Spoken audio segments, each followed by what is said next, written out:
Si vous voulez avoir de l'argent, vous ne devez pas penser à l'argent. Vous devez vous concentrer sur ce que vous pouvez offrir aux autres. Quel service est-ce que vous pouvez offrir au monde? Et puis vous recevrez de l'argent. Mon mentor me disait de ne pas me concentrer sur l'argent, parce que l'argent est le résultat final, ou c'est ce que nous recevons après avoir offert nos services au monde.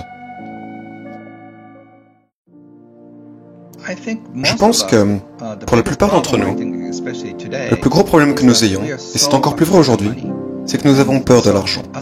À la fois nous en voulons, mais nous en avons aussi peur. Tout ça est dû au trauma qu'on a eu par rapport à l'argent. J'appelle ça les blessures financières, des blessures que nous avons eues dans notre enfance. Nous avons tous dû avoir, à moins que vos parents soient parfaits, mais malheureusement ce n'est pas le cas. Dans aucune culture, nous avons été grondés à cause de l'argent. Parce qu'on dépensait trop, ou qu'on le gaspillait, on a pu être privé de cours de karaté, de cours de football, de ballet ou de piano, parce que tout ça coûte cher. Un de mes amis, on lui disait même « tu n'en vaux pas la peine ». Ça calme. Alors, on nous a refusé beaucoup de choses à cause de l'argent. Et c'est pour ça que nous voulons autant en avoir. Parce que depuis tout petit, nous avons l'impression que l'argent apporte le bonheur. Parce que l'argent peut nous apporter des choses. Mais en même temps, nous avons été tourmentés par l'argent, tellement de fois. Alors nous voulons nous y rapprocher, mais si on s'y rapproche trop, on se brûle, ou on se blesse. Et pour beaucoup de personnes, l'argent est une personne assez mystérieuse. Il faut commencer par faire attention à son langage. Ma mère me disait ça souvent. Mais il faut aussi faire attention à son langage avec l'argent. Beaucoup de gens disent par exemple « je me suis fait arnaquer ». Il y a tellement de mots négatifs associés à l'argent. Mon mentor, Wahei, a dit « tu dois utiliser des mots positifs quand tu parles d'argent. Sinon, l'argent ne t'aimera pas ». Et je trouvais ça très mignon. Dans mon livre, je parle de « et si l'argent était une personne, comment serait cette personne pour vous? Est-ce que ce serait quelqu'un de gentil? Ou est-ce que ce serait quelqu'un en colère? Essayez juste de faire attention à la relation que vous avez avec l'argent. Si vous pensez que l'argent n'a pas d'importance et que vous vous en foutez, malheureusement, si vous vous en foutez, vous finirez par vous endetter. Alors vous devez être très consciencieux et respectueux avec l'argent. Il y a quelques Japonais, et j'ai quelques étudiants, qui ont fait un futon. C'est un petit lit pour portefeuille. C'est trop mignon. C'est pour montrer du respect. Pendant que je me repose, s'il te plaît, argent, carte de crédit, reposez-vous aussi. C'est un petit lit, comme un petit lit pour chat. Et vous devez mettre votre portefeuille dans ce petit lit. C'est juste une métaphore.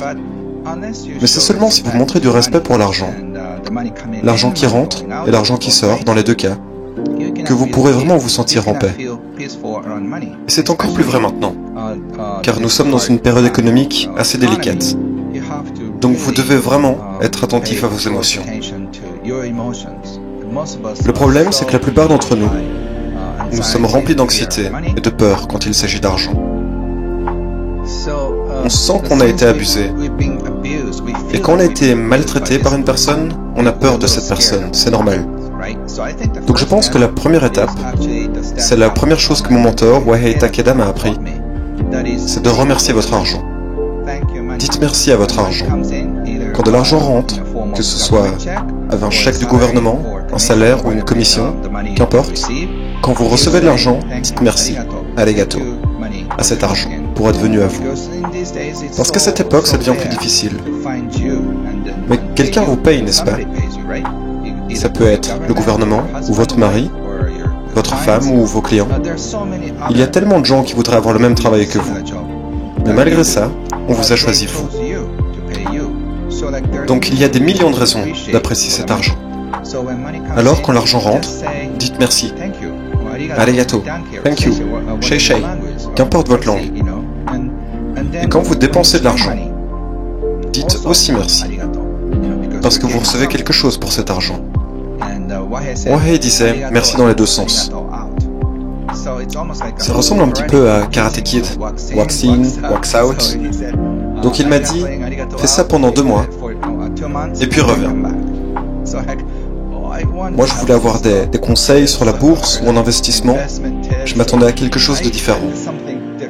Mais c'est ce que j'ai. C'est de dire merci à cet argent quand il rentre et merci quand il part.